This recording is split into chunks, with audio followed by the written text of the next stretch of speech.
Everyone. We'll start with the fifth unit of strategic corporate finance, where we'll be dealing with joint ventures and strategic alliance. These are only the two topics which are under Unit 5. So we'll just go through these. It is a small topic with not too much of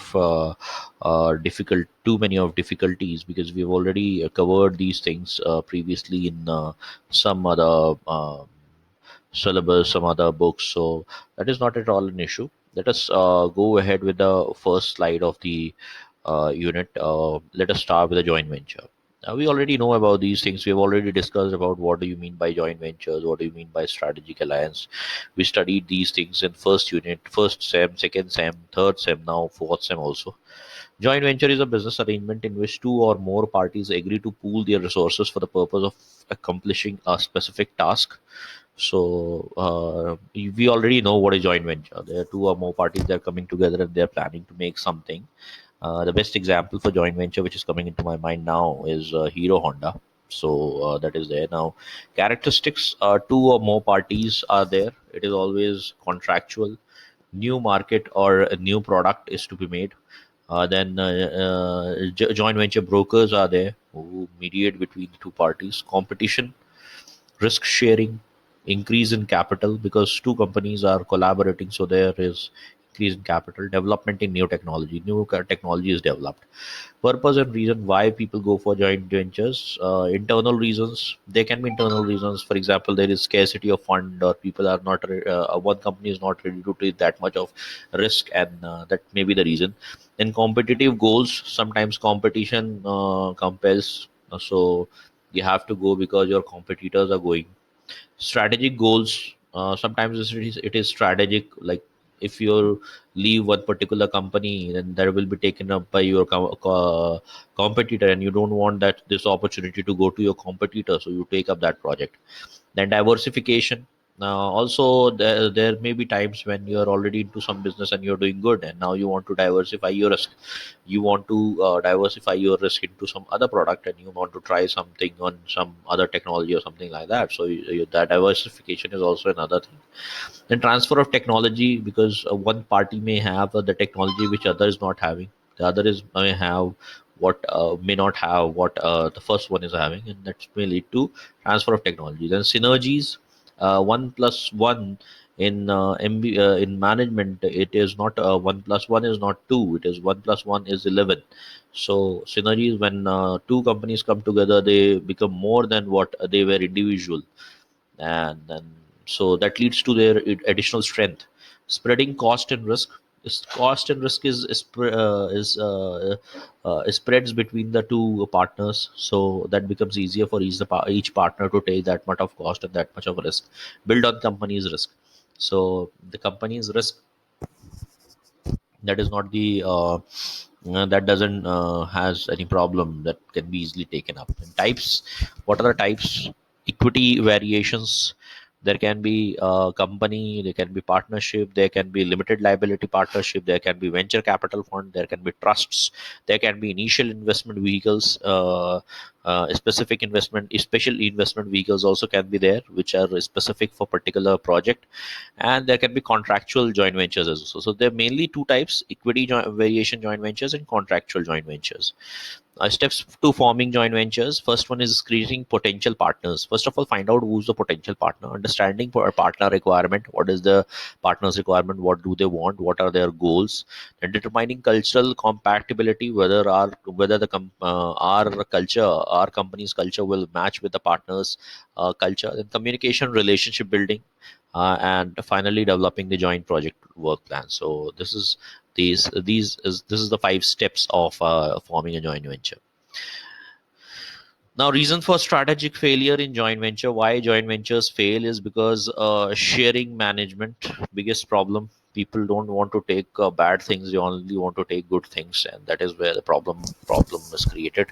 Difference in culture, usurping of technology. Sometimes technology become obsolete. Different commercial objectives: both partners may have different commercial objectives.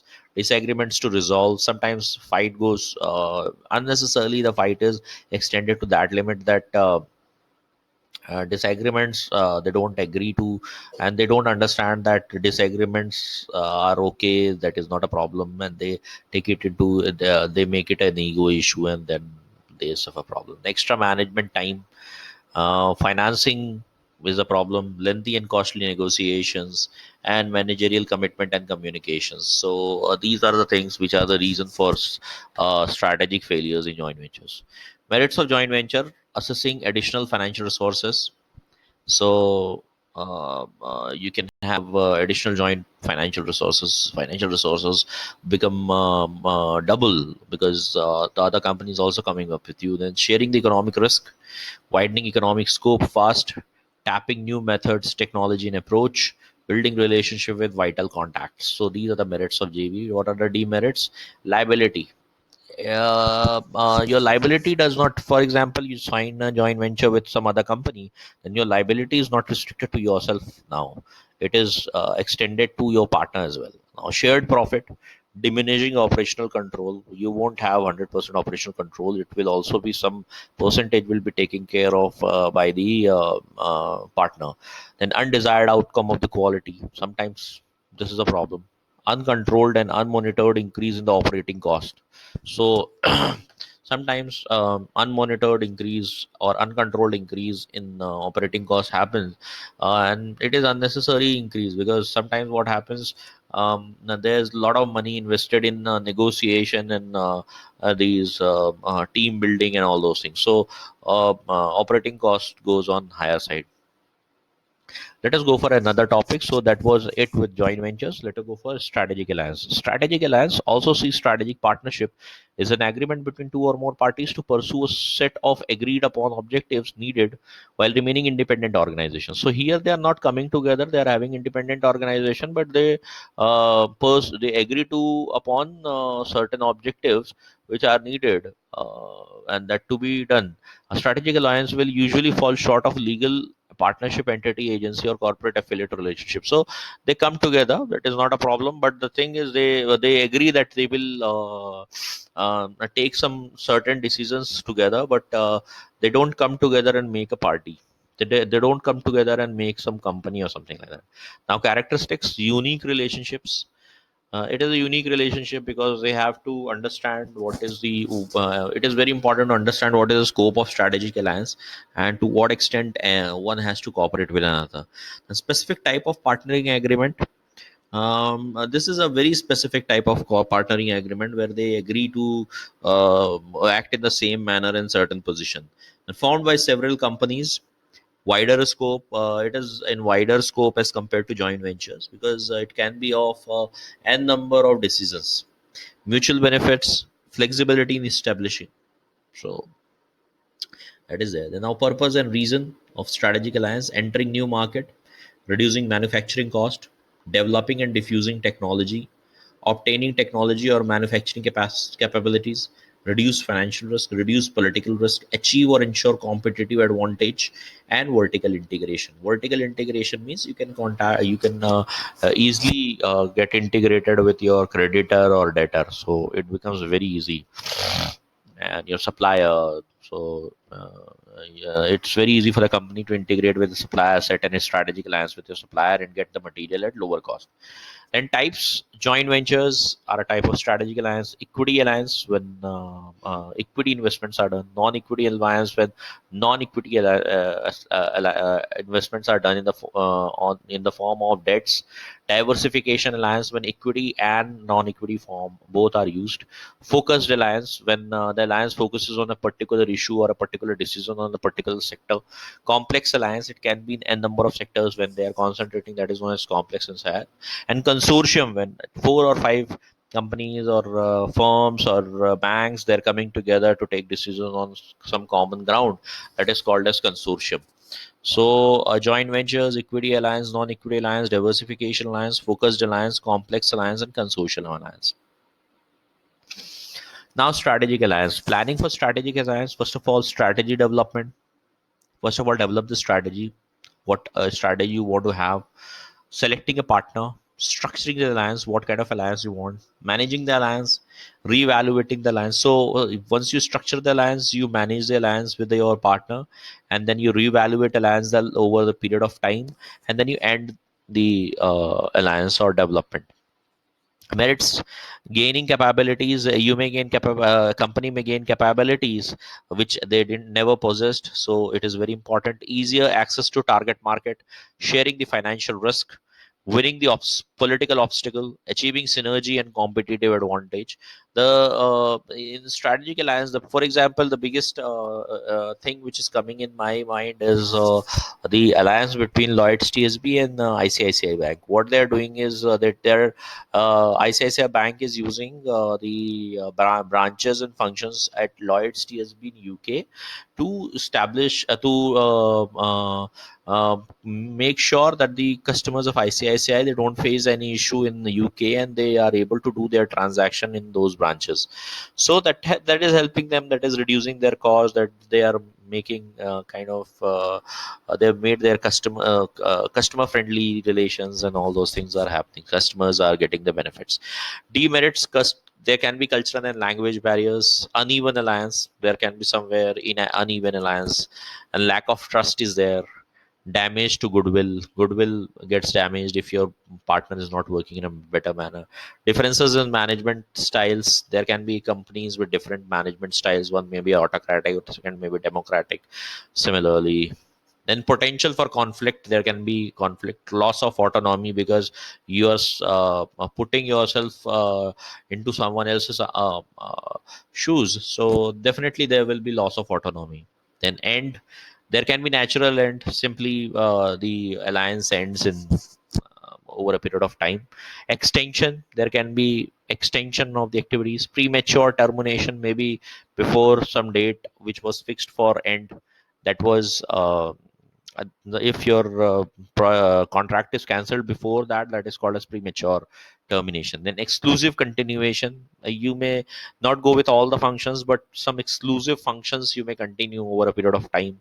कि ठीक है अपना agreement खत्म हो गया, लेकिन over a period of time we'll continue with these these few functions together, and that is exclusive continuation. And takeover of partner: ultimately one partner may take over the other strategic alliance partner. So these are the modes of end or further development of strategic alliances.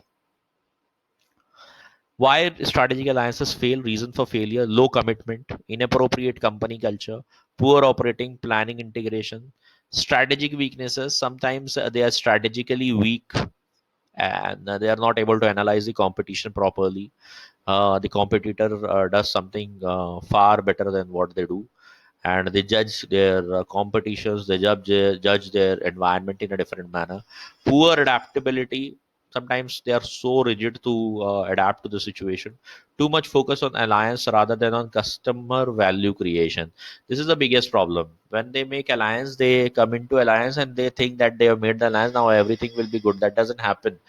If the actual thing doesn't happen, why we are doing alliance, it is for the customer value creation.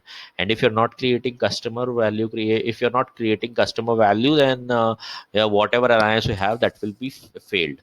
Not enough participation time: that is again a big problem.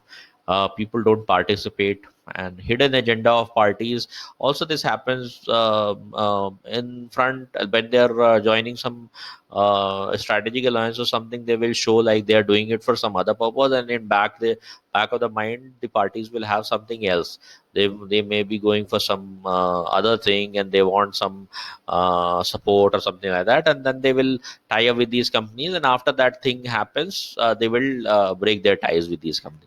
And unrealistic expectations: sometimes the company's expectations are unrealistic. They over project their profits and all. Then hidden agenda, legal problems: there can be legal problems. Over dependence: sometimes one company becomes over dependent on other. Then reactive behavior: the reactive behavior of the parties, and underestimating complexity. So sometimes they think that it is too easy to manage a strategic alliance, and they keep on ignoring things, and then the things pile up, and that becomes a problem for you. So what are the reasons for strategic alliance failure? Low commitment, inappropriate company culture, poor operating planning integration, strategic weaknesses, poor adaptability, too much focus on alliance rather than customer value creation, not enough participation time, hidden agenda of parties, unrealistic expectations, legal problems, over dependence, reactive behavior, and underestimating complexity. So these are the problems. Thank you for your time. This is end of the fifth unit. It was a small unit. I'll come with your third unit now. And with this, we'll come to the end of the strategy corporate finance. Numericals are left that we'll do in the classroom. They're very easy. I'll make a separate lecture for them. That is not a big task for all of us. Thank you.